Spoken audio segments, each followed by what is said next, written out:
สวัสดีอาจารย์และเพื่อนๆทุกคนครับวันนี้ผมจะมาพูดคุยถึงเรื่อง Paper Space กันนะครับ Paper Space เนี่ยคืออะไร Paper Space นะครับก็เป็นเสมือนกระดาษแผ่นหนึ่งเลยนะครับเอาไว้สำหรับจัดการงานที่เราต้องการจะนำเสนอนะครับหรือต้องการที่จะพล็อตออกมานะครับจากโมเดล Space ที่เราได้วาดออกไปนะครับเราสามารถใส่อะไรได้บ้างใน Paper Space แล้วก็สามารถใส่พวก Title Box ตารางข้อความกำหนดขนาดสเกลต่างๆได้นะครับจากนั้นเดี๋ยวเรามาดูวิธีการใช้งาน Paper Space กันดีกว่าครับเมื่อตอนแรกครับพอเราเข้ามานะครับโปรแกรม AutoCAD นะครับก็จะพาเราเข้ามาสู่หน้า Model Space นะครับซึ่งเป็นหน้าที่เราต้องการเขียนแบบจริงนะครับจะต้องมีสเกลขนาด1:1นี่แหละจากนั้นนะครับก็ให้เพื่อนๆนะครับคลิกไปที่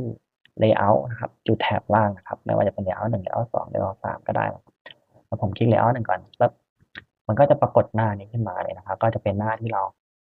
ที่โปรแกรมนะครับเขาได้แบบเซตติ้งเอาไว้ให้นะครับเราสามารถทำอะไรได้บ้างก็สามารถดับเบิลคลิกไปที่ Paper พื้นที่ว่างนะครับก็จะออกแท็บเมนูนะครับส่วนข้างในเนี่ยเขาจะเรียกว่า Viewport นะครับเวลาเราดับเบิลคลิกไปที่ Viewport นะครับมันก็จะเข้าไปสู่หน้า Model Space ได้เราก็สามารถปรับสเกลได้ครับเลื่อนเข้าเลื่อนออกโดยใช้ลูกกิ้งนะครับหมุนเข้าหมุนออกเลย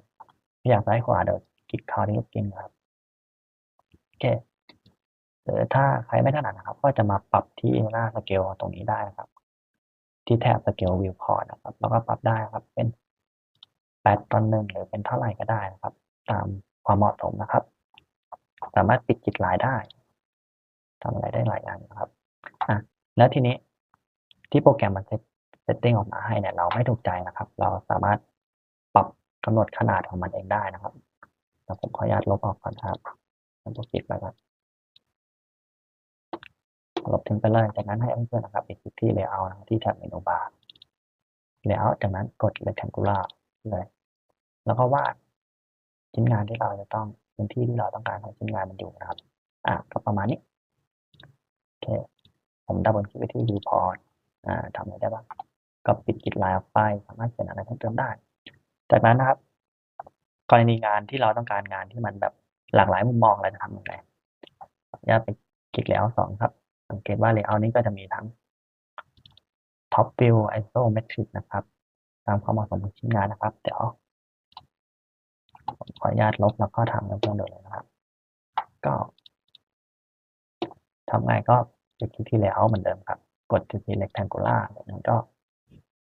วาดกรอบสี่เหลี่ยมนะครับตามความเหมาะสมของชิ้นงานของเราวาดไปก็จะวาดไปสัก4 อันกันเลยสัก3 อันก็พอละครับแค่กด Rectangular อีกรอบ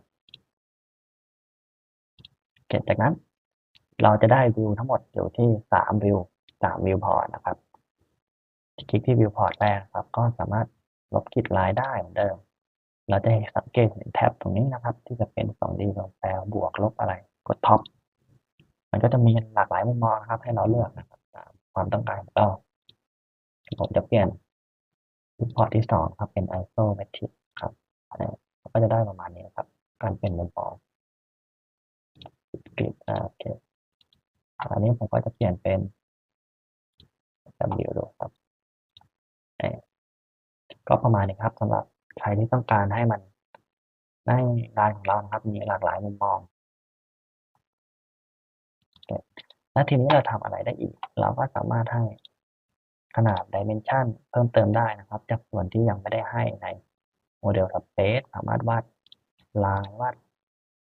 สิ่งที่ต้องได้ลาย Circle Polyline Arc วาดอะไรได้หมดเลยนะครับแล้วก็ใส่ annotation ใส่ข้อความได้ว่า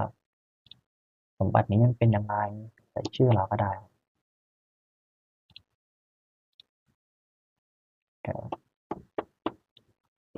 ผมใส่ชื่อผมไปโอเคครับก็สำหรับเรื่องของ Paper Space ก็มีประมาณนี้นะครับในคร่าวๆครับก็หวังว่าคลิปนี้นะครับจะเป็นประโยชน์กับเพื่อนๆครับไม่มากก็น้อยนะครับสวัสดีครับ